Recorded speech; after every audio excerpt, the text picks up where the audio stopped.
ব্যবসায়ীদের পক্ষ থেকে সরকারকে মিথ্যা কথা বলা বন্ধ করতে। এর আগে শুধু মিথ্যা কথা বলছে, $400 বিলিয়ন, $500 বিলিয়ন জিডিপি, এখন বলে কমে নিয়ে আসছে। তো যদি কাগজের খোঁচা যদি কমে আর বাড়ে, উৎপাদন বৃদ্ধি করার দরকারটা কি ভাই? উৎপাদন না করলেই চলে, খালি বসে বসে মনে লেখেন এবারে 300 বিলিয়ন, আগের বছর 400 বিলিয়ন। এখন সেজন্যই তো যে আমাদের এমবিআর চেয়ারম্যান সাহেব বলে গেলেন, তো আগে আসলে 4.3%, 7.3 না 4% ট্যাক্স এবং জিডিপি রেশিও, আর এখন কমাই দেওয়া তো গেছে 4.7%। তো আরও কমাই দেন, তো আরও কমাই দিলে তো আরও বাড়ি যাব আপনার কী বলে ওই ট্যাক্স জিডিপি রেশিও। তো এইরকম প্রথমে সরকার এবং সরকারি প্রতিষ্ঠানগুলোকে মিথ্যা কথা বলার জন্য দায়বদ্ধ করতে জনগণের কাছে। যারা ট্যাক্স দেয় ওদেরকে একটু ছাড়, ওদের হ্যারাসমেন্ট কমান, আর যারা দেয় না তাদেরকে আপনারা ধরেন, আমরা সহায়তা করি। এই দেশটাকে যদি ঠিক করতে হয়, সম্মিলিত প্রয়াস লাগবে আমাদের। আয় এবং ব্যয়ের একটা সামঞ্জস্য থাকতে হবে। বাজেট দেওয়ার জন্য মিথ্যা কথা বলে, এত আয় করলে তো ব্যয়, ব্যয় বেশি হয়, আয় কম হয়। যারা মিথ্যা কথা বলে জনগণকে বিভ্রান্ত করে, তাদেরকে বিচারের সম্মুখীন যদি আমরা না করি, আমরা আরও 25 বছর এরকম মিটিং করতে পারবো, আরও 1000 বছর কোনো লাভ হবে। দেশের সার্বিক চাহিদা বৃদ্ধি পায়। যদি সার্বিক চাহিদা যদি বৃদ্ধি না পায়, তাহলে কিন্তু জিডিপি বৃদ্ধি হবে না। আমরা উৎপাদন করেও কোনো লাভ হবে না। উৎপাদন যদি আমরা একটা প্রোডাক্টের উৎপাদন বৃদ্ধি করি, হয় আমাকে রপ্তানি করতে হবে, না আমাকে আভ্যন্তরীণ বাজারে সেটাকে ডিস্ট্রিবিউশন করতে হবে। কত সার্বিক চাহিদা যদি আমরা ইন্টারনেটে বৃদ্ধি করতে পারি, একই সাথে যদি আমরা রপ্তানি সামর্থ্য বৃদ্ধি করতে পারি, তাহলে আমরা এখানে উৎপাদন বৃদ্ধি করে লাভ হবে, আদার সেটা তো লাভ হবে না। তারপরে আমাদের অবকাঠামোর কথা অলরেডি বলে ফেলছেন, এই জন্য আমি আর বলতে চাই না।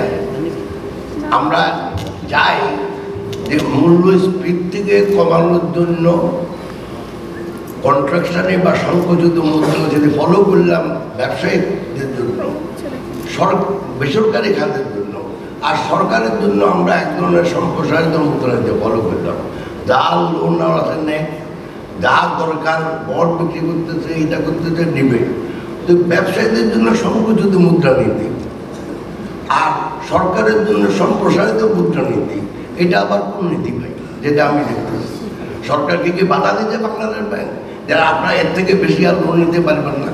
তো যেটা হচ্ছে সংকুচিত মুদ্রানীতির ফলে আপনি এই চেষ্টা করতেছেন মূল্যস্ফীতিকে কমানোর জন্য, এটা আমি মানি। কেন্দ্রীয় ব্যাংকের হাতে একটা হাতিয়ার আছে মূল্যস্ফীতি কমানোর জন্য, কিন্তু এটাকে আবার একমাত্র উপায় না। দেশে সংকুচিত মুদ্রানীতি ফলো করে ওনারা ইনফ্লেশন কমায় ফেলবেন। আপনার সাপ্লাই সংকট যদি করেন, সংকুচিত মুদ্রানীতির ফলে যদি আপনি ঠিকমতো এলসি করতে না পারেন, আর্থিক ব্যাংকগুলোর অবস্থা খারাপের জন্য আপনি যদি এলসি করতে না পারেন, তাহলে সাপ্লাই সংকট হবে।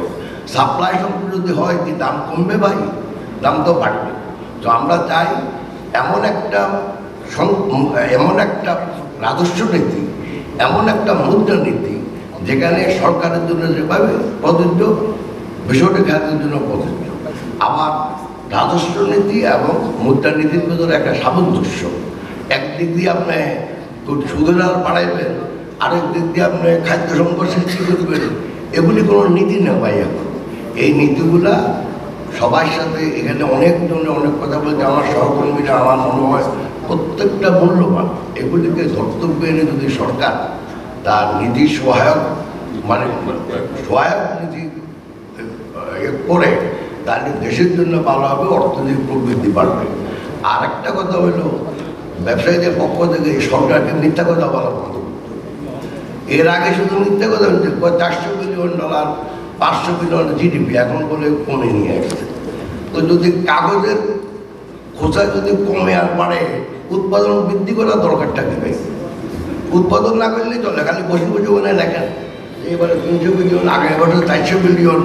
এখন সেজন্যই তো যে আমাদের এমবিআর চেয়ারম্যান সাহেব বলে গেলেন, তো আগে আসলে 4.3%, 7.3 না 4% ট্যাক্স এবং জিডিপি রেশিও, আর এখন কমাই দেওয়া তো গেছে 4.7%। তো আরও কমাই দেন, তো আরও কমাই দিলে তো আরও বাড়ি যাব আপনার কী বলে ওই ট্যাক্স জিডিপি রেশিও। তো এরকম প্রথমে সরকার এবং সরকারি প্রতিষ্ঠানগুলোকে মিথ্যা কথা বলার জন্য দায়বদ্ধ করতে জনগণের কাছে। আর এনবিআর এর কাছে আমার একটাই খালি প্রশ্ন থাকবে যে ভাই যারা ট্যাক্স দেয় ওদেরকে হয়রানি বন্ধ করবে।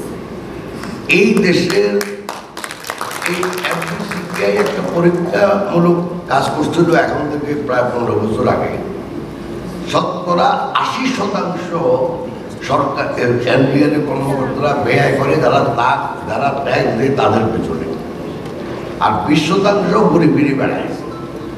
তো আমরা চাচ্ছি যে আপনারা 80% ব্যয় করেন, যারা ট্যাক্স দেয় না তাদেরকে ধরেন, আর যারা ট্যাক্স দেয় তাদের পেছনে দয়া করে কম দাম, তাহলে দেখবেন যে ট্যাক্স জিডিপি বাড়বে। আমারও শ্রম লাগে যে বাংলাদেশ বোধহয় ট্যাক্স জিডিপি রেশিওতে 7.3 বলে না 7.7 বলে না এখন সবচেয়ে কম।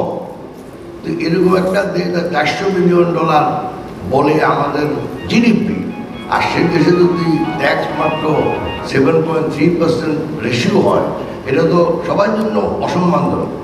অথচ আমরা তারা ট্যাক্স দেই, তাদেরকে বেশি হ্যারাসমেন্টের সম্মুখীন করতে হবে।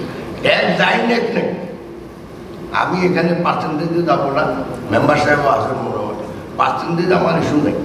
ইস্যুটা হলে ভাই আপনারা হ্যারাসমেন্টটা কমান, দেখবেন ট্যাক্স অলরেডি বেড়ে যাবে।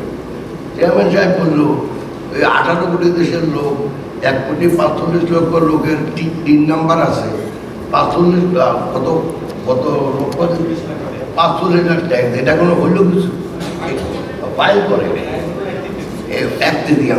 ওরা ভয়ে কাছে যেতে চায় না, এনবিআর এর কাছেই যেতে চায় না, কারণ আপনি যেই মাত্র সাবমিট করবেন তখনই হ্যারাসমেন্টের মুখে পড়বেন।